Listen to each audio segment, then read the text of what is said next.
If you like something unusual and you like Saabs, you've come to the right place. It's a Saab pickup.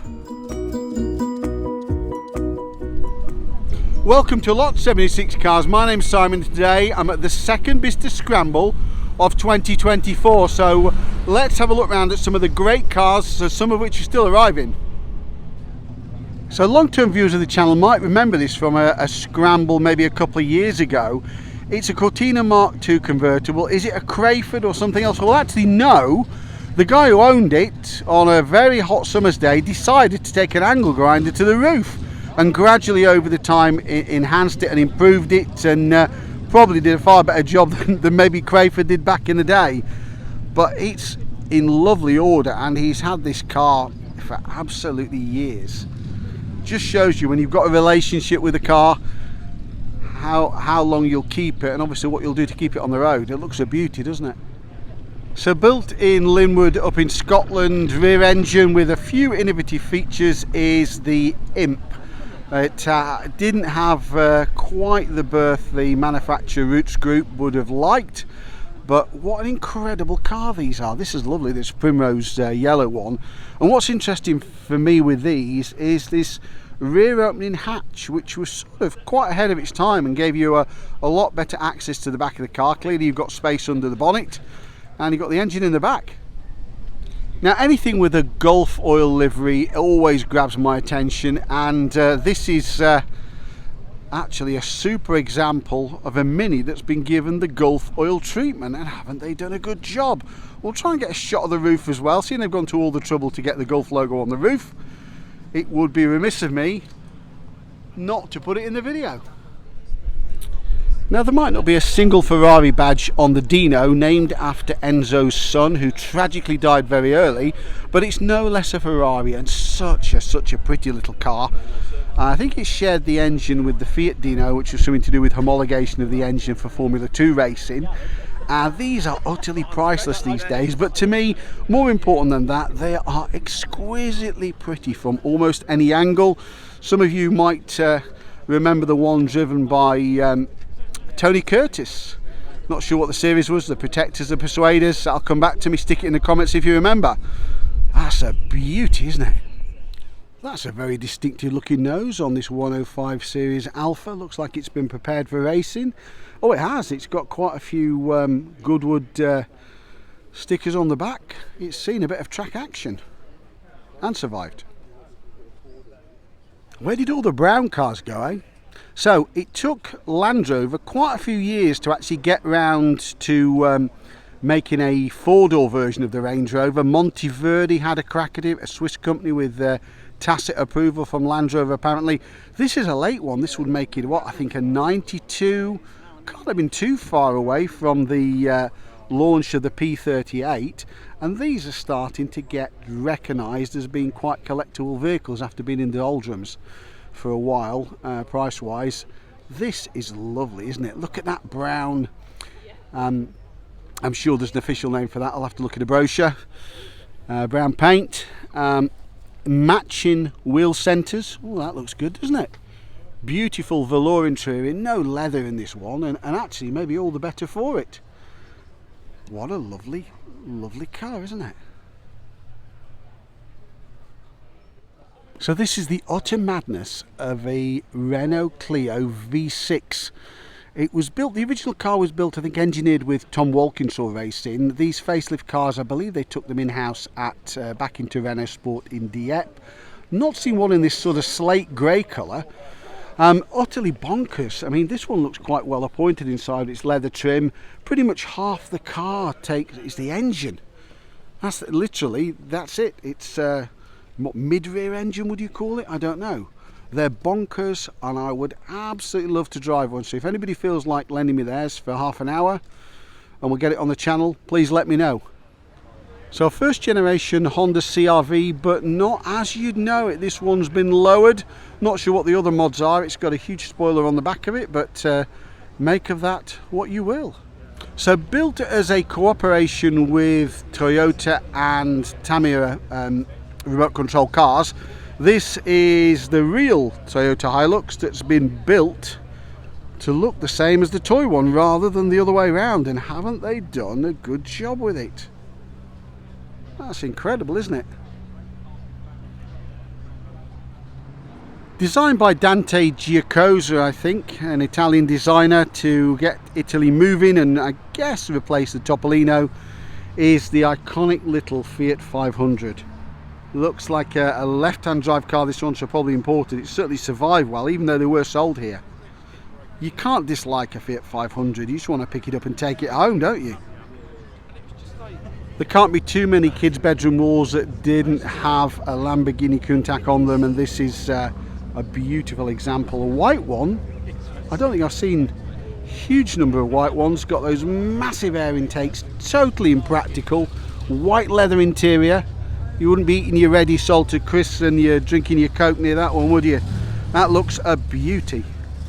What an immense piece of artwork it is. A very sweet sounding Austin Cooper S with a downtown engine pack on it by the look of it. That's a beauty, isn't it? Just reminds me of how small these cars actually are. Had one of these late Rover Coopers before they finished making them, and they felt small even back in the mid-90s. With 600 PS, this is probably the fastest ever Jaguar road car ever made. It is the left-hand drive only, due to packaging reasons, Jaguar XE Project 8. And this one appears to be for sale at the moment. It's got the spoiler. The delete option on the spoiler was a later option. You probably need downforce with that power and speed capability, wouldn't you? So not so many of these Honda S800s actually survive. I think Johnny Smith had one. I believe there's some unusual characteristics that they're chain driven drive or something like that. Put that in the comments if you know. I can't remember offhand as I'm walking around here. So if that wasn't enough, in the background you'll see, as well as the hatch version, we've also got the convertible version as well. That's a pretty little car as well, isn't it? I mean, you think about that, probably it's like a Honda Beat of the current era. That's a beauty, isn't it? So if you don't fancy hitting the boulevards with your R107 SL, why not take your Sportlight on the rally stage? So this one looks like it's fully prepared for rallying. It's got a full roll cage in there. Suspension's been jacked up by a serious amount at the back, and it's ready to take on a rally. Incredible. So it looks like I'm in front of a Gordon Keeble traffic jam. That's 3 cars I've seen here today, and they only built, as I say, 100. We've got 3% of the population. Incredible. That American Chrysler 327 engine in there. Good old shot at that one. There you go. So one for Japanese fans and Toyota fans particularly is this, I think it's AE86. I think you could have the Toyotas of this period in this particular Corolla, guys, as front wheel drive or rear wheel drive. In actual fact, this is the rear wheel drive version, absolutely favoured as a rally car of choice. A lot of them met their end in a bit of a grisly way on a rally stage, but highly regarded. And this one's great in that TRD, Toyota Racing Developments livery. So built to homologate the car for rallying is the Peugeot 106 Rally. There was also a 205 some years before. I think we actually got a lower horsepower version in the UK versus the rest of Europe. Again, a lot of these were rallied, in fact, and not many survive. Certainly not as original looking as this one. So just to prove not every Dodge Charger met an end in a scrapyard after being on Dukes of Hazzard, it's got those fabulous lights at the front that are hidden by those grills that just retract. This one, unusually, has not got the General Lee livery, but it does look rather nice in this metallic burgundy with a white stripe on the back. Oh, look at the detail on that fuel filler cap. He's just walking around there.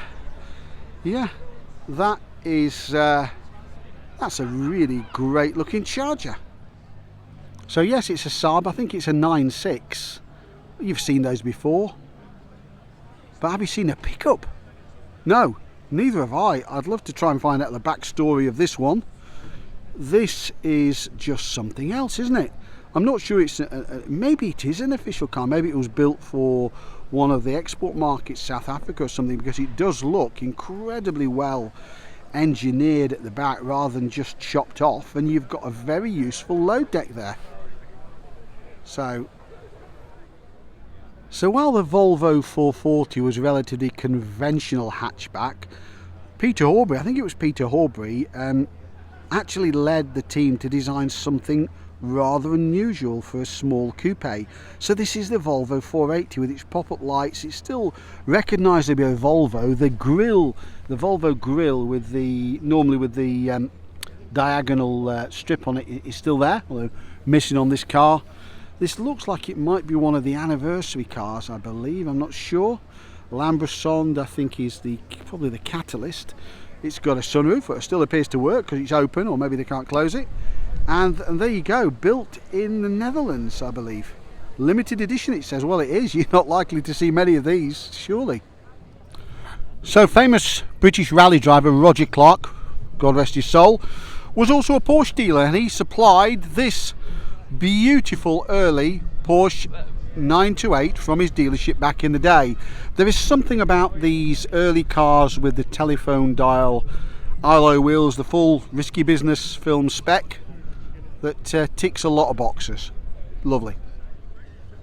Now, I've seen this Fiat 128 before. It's an unusual colour. I think it was a father and now son owned car that had been in the family, I think, virtually since new.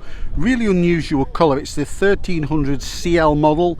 Late car, I guess, looking at the bumpers and the trim and the badging on it. But yeah, that's a little bit of a unicorn, isn't it? So this pre-facelift 190 is an early 2.6. I think it's an ex-Jersey car in Nautic Blue. It's in lovely condition, and it's got the leather interior in this one. A bit of wood going on there as well, so shout out to Kevin, who's the subscriber who owns that car. Lovely to see it. So Donald Healey was on the board of Jensen for a while. He might even have led the Jensen board, and during that period they developed this Jensen Healey, available as a convertible and also as a GT sort of two-door estate car.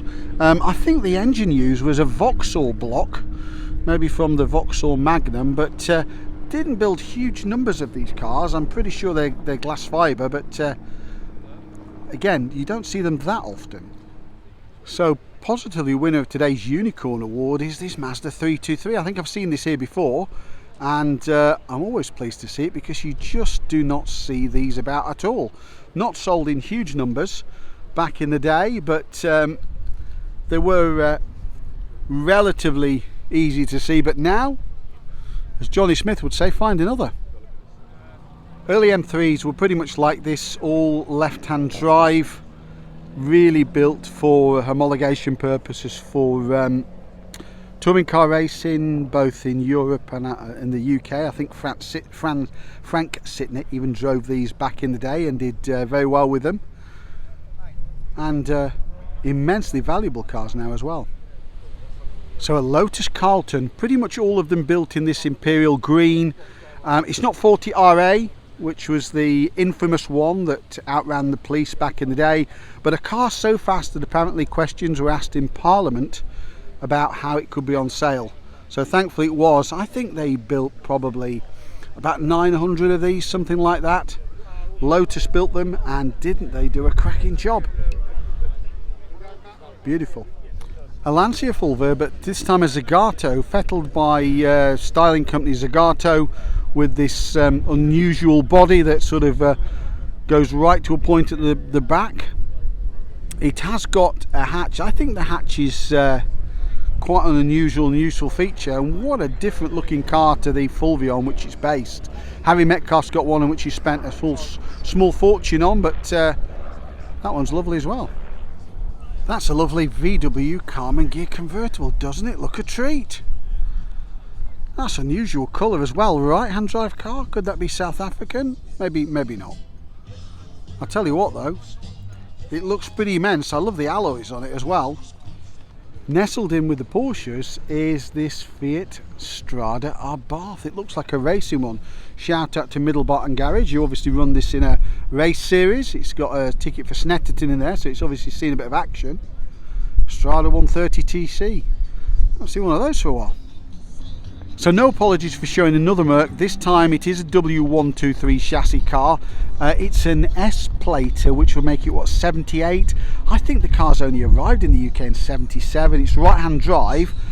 Doesn't even have a passenger mirror. Maybe that was extra. I know they were tight with equipment, but that's taking it to a different level, isn't it? And this one, unusually, I believe, with a 250, it's a carburettor car, but I think the 250 engine had a relatively short life.